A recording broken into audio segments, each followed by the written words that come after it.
Te saluda el maestro Lucio Domínguez Nares y te doy la bienvenida a la sesión número 3 del bloque 2 de la materia Derecho Penal y Persona de la maestría en Derecho Penal y Seguridad Informática.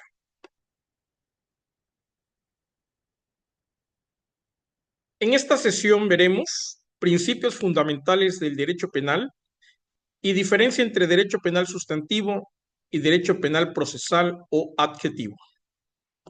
Para ello, debemos de definir nuestros objetivos específicos, el cual será analizar, comprender, aplicar y valorar los principios fundamentales que rigen el derecho penal con el propósito de identificar su función en la protección de los derechos humanos y el debido proceso, desarrollando una perspectiva crítica en torno a su interpretación doctrinal y jurisprudencial. El derecho penal se erige como una serie o sobre una serie de principios fundamentales que limitan el poder punitivo del Estado, el ius puniendi, y garantiza la protección de los derechos del individuo que el individuo tiene frente al sistema de justicia penal. Estos principios, derivados de la Constitución, así como de los tratados internacionales de los que cada país forma parte, y la doctrina jurídica, configuran las bases sobre las cuales se construye la legitimidad del castigo y se evita el ejercicio arbitrario del poder. Los principios fundamentales del derecho penal son normas rectoras que orientan la creación, interpretación y aplicación de las leyes penales, asegurando que el ius puniendi estatal se ejerza dentro de los márgenes de la justicia, legalidad y la proporcionalidad. ¿Pero para qué nos sirve? Bueno, sirve para limitar la potestad punitiva del Estado, garantizando los derechos y las libertades fundamentales del individuo. Orienta la interpretación y aplicación de la ley penal conforme a criterios de justicia y equidad y asegura la legitimidad del sistema penal en un Estado de derecho. Los principales principios fundamentales del derecho penal son los siguientes. En primer lugar, el principio de legalidad que se funda en el principio romano nullo crimen nulla poena sine lege, que significa no hay crimen si no hay pena sin ley, el cual establece que nadie puede ser sancionado por actos que no estén previamente tipificados como delitos por la ley. Su origen se encuentra en el pensamiento de César Beccaria y en la codificación napoleónica. Luego tenemos el principio de culpabilidad, el cual implica que solo puede castigarse a quien ha actuado con dolo o culpa. No hay responsabilidad objetiva en materia penal. Este concepto o este principio de culpabilidad fue profundizado en su estudio por Franz von Liszt en su doctrina del delito. Principio de humanidad de las penas. Prohíbe penas crueles, inhumanas o degradantes. Se vincula el respeto de la dignidad humana conforme al artículo 22 de la Constitución mexicana y tratados internacionales. Precisamente aquí tenemos el principio que fundamenta la prohibición de la tortura cuando las personas son detenidas por las autoridades del Estado. Y también este principio de humanidad de las penas muchas veces no se respeta a pesar de los tratados que en materia hay cuando hay conflictos armados. El principio de proporcionalidad. La sanción debe ser proporcional a la gravedad del delito y a la culpabilidad del agente. Busca equilibrio entre el daño causado y la respuesta penal. El principio de presunción de inocencia. Toda persona debe ser considerada inocente hasta que se demuestre lo contrario mediante sentencia firme. Esta constituye una garantía procesal esencial que en el caso de nuestro país, México, se encuentra regulado en la Constitución Política de los Estados Unidos de México. El principio de mínima intervención penal. Aquí, este principio contribuye a que el derecho penal debe ser el último recurso, la última ratio, la última razón, y solo intervenir cuando otros mecanismos no sean suficientes para proteger los bienes jurídicos. El principio de igualdad ante la ley impone que todos los individuos sean tratados de manera equitativa, sin privilegios ni discriminaciones en la aplicación del derecho penal. Regresando al principio de mínima intervención penal, hoy día la tendencia de muchos países, incluyendo México, es que primero debemos de utilizar medios alternos de solución de conflicto para dirimir problemas, conflictos, litigios en materia no solamente penal, sino de las otras ramas también del derecho.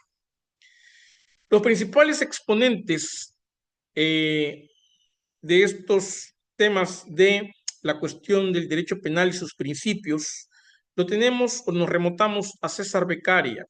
Él fue un literato, filósofo, jurista, economista italiano, abuelo materno de Alexandro Mazzoni como uno de los datos biográficos. Es considerado uno de los pilares del derecho penal ilustrado, movimiento que reformó el derecho penal europeo modernizándolo. Es considerado César Beccaria como el pionero en la limitación del poder punitivo estatal, el cual plantea en su obra de los delitos y de las penas, escrita en 1764. Franz von Liszt fue un jurista y político alemán de origen austriaco, conocido por sus aportes en el campo del derecho penal y del derecho internacional público. Desarrolló la escuela moderna del derecho penal y el concepto de culpabilidad. Hans Heinrich Henschel, él contribuyó al desarrollo del derecho penal contemporáneo desde una perspectiva de garantías y proporcionalidad. Heinrich, tras incorporarse al Instituto de la Sociedad Max Planck, él contribuye en esta sociedad, en este Instituto Max Planck, al avance de la ciencia desde 1966. Ahí él construye un grupo amplio de trabajo de derecho penal y de derecho penal comparado, el cual, gracias a la creación de este trabajo multidisciplinario, en el año de 1970, se crea una sección de criminología, el cual es dirigido por uno de los principales criminólogos contemporáneos, como es Hutter Kaiser. Por su parte, Heinrich Henschel tiene un concepto de derecho penal y criminología, el cual decía que estas dos ciencias o ramas o disciplinas se encontraban en el mismo techo. Es decir, la criminología y el derecho penal están íntimamente relacionados. Lo que explicó con la ilustrativa frase: el derecho penal sin la criminología es ciega, mientras que la criminología sin el derecho penal no tiene límites.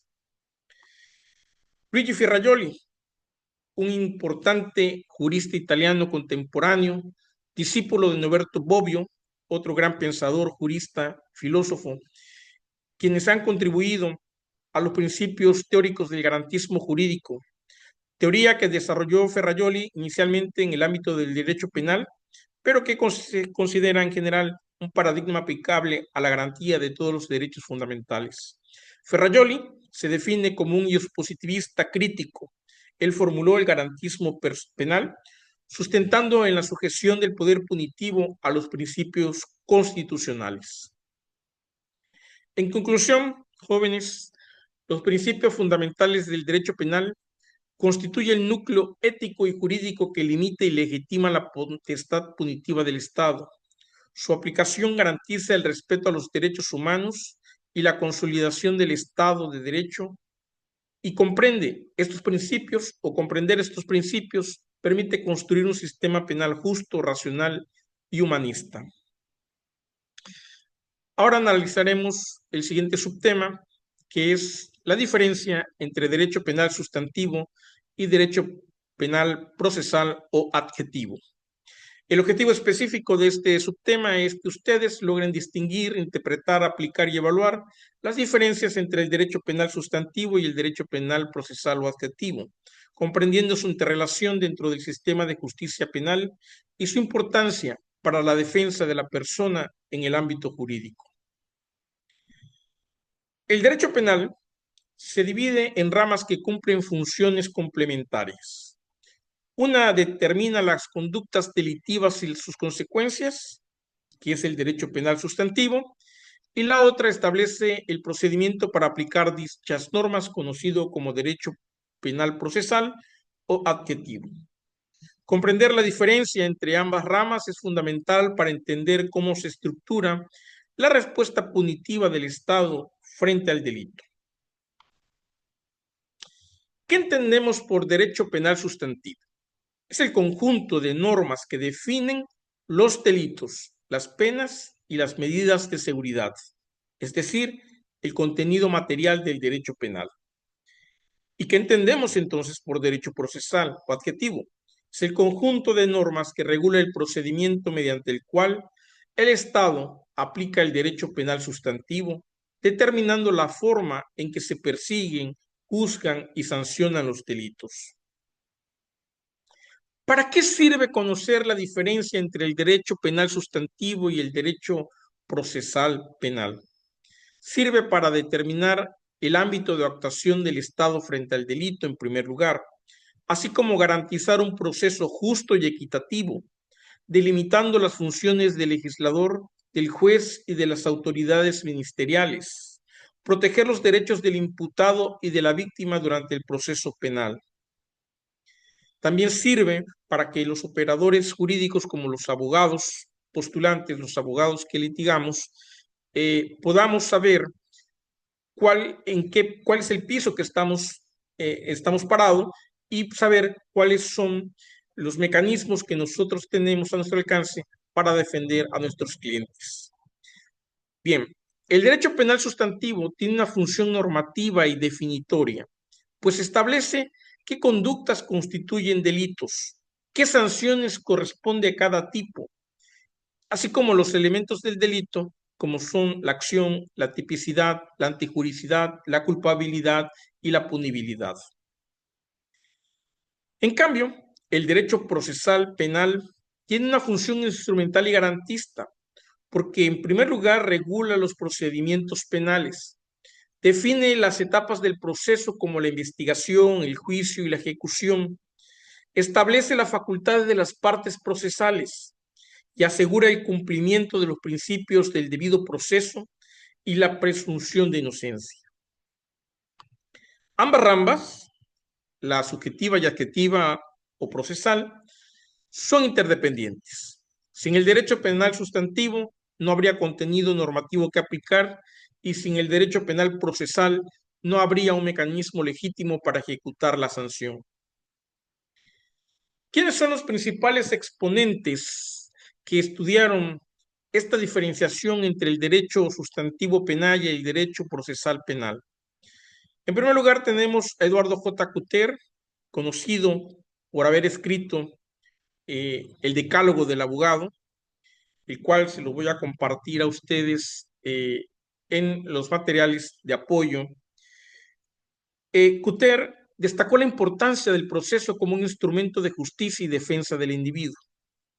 Frank von Liszt señaló la relación entre el derecho penal material y el procesal como elementos de un mismo sistema. Luigi Ferrajoli defendió el garantismo procesal como límite a la arbitrariedad del poder punitivo. Y Niceto Alcalá Zamora profundizó en la teoría general del proceso penal y sus garantías fundamentales.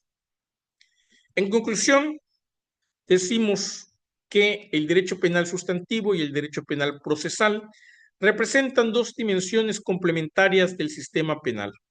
La primera define el contenido material del delito y la segunda establece la forma de su aplicación. Su correcta articulación asegura la justicia penal, la protección de los derechos humanos y la legitimidad del castigo. De esta manera, concluimos el subtema número 2, la sesión 2 del bloque número 2. Que tengan un excelente día.